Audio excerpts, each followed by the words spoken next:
Alright, let's talk about Star vs. the Forces of Evil, Season 2, Episode 16B, Running with Scissors.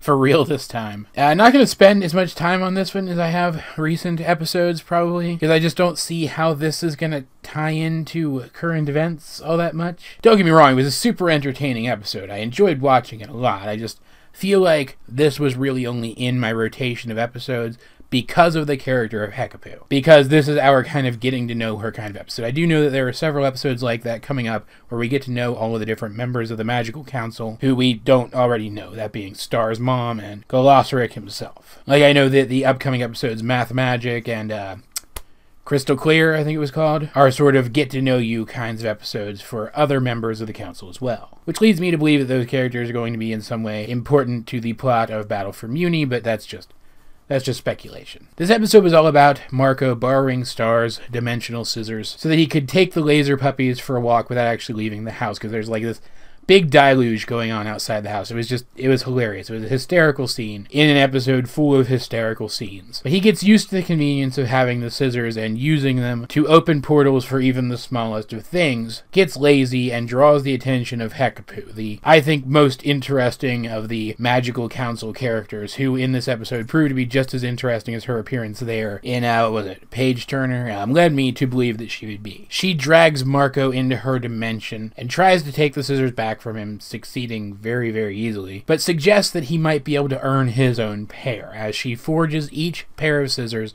specifically for someone who has earned them. This is also how we learn, likewise, that Ponyhead didn't actually earn her scissors. She stole them from Hekapoo herself, which I just want to point out, that scene between Star and Ponyhead where Star contacts Ponyhead was by far my favorite Ponyhead scene in the entire show up to this point, because it was just that funny. So Hekapoo makes a bunch of clones of herself, and Marco is tasked with catching the real her. Hekapoo has this little flame that floats above her head. Marco's goal is supposed to be to catch up with her and blow out that flame. Then she and all the clones disappear through a bunch of portals. Meanwhile, Star becomes aware that Marco is gone, goes after him somehow. I'm not really sure how she managed to accomplish that, but by the time she finds him, he is aged 16 years and has had this whole life of adventure in Hekapoo's dimension. There is even a friendship and maybe even a bit of a romance that is built between him and Hekapoo in the meantime. He's acquired all these skills. He knows how to sword fight, he knows how to track, he knows how to translate ancient languages and navigate through dimensional portals. But Star eventually convinces him to come home, and because time moves so differently in Hekapoo's dimension, hence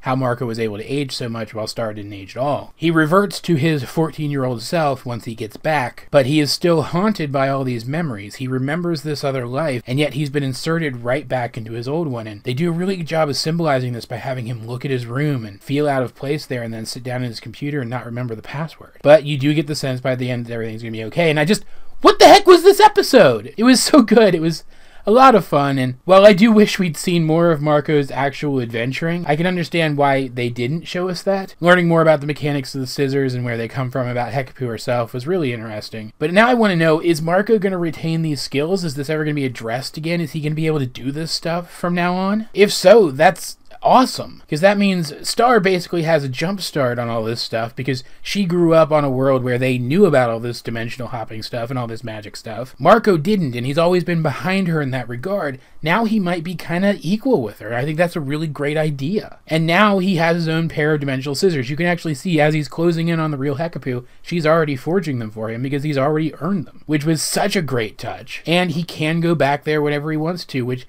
makes me wonder, will he be his 30-year-old self there or his 14-year-old self there? It's all very interesting and has a lot of implications that I definitely hope they touch on. If not now, then at some point in the future. Overall, a super fun episode. I enjoyed watching it a lot. If Math Magic and Crystal Clear are as good as this, then I'm certainly happy that I kept them in the rotation of episodes. Though, as I have been saying, any episode that I do skip on the way to Battle for Muni, I do plan to go back and review at some point. Except maybe Trickstar, because some of you guys have been telling me that one's not worth watching in general. Weigh in on that argument down in the comment section down below. Either way, this has been AJ22, and I will talk to you guys later.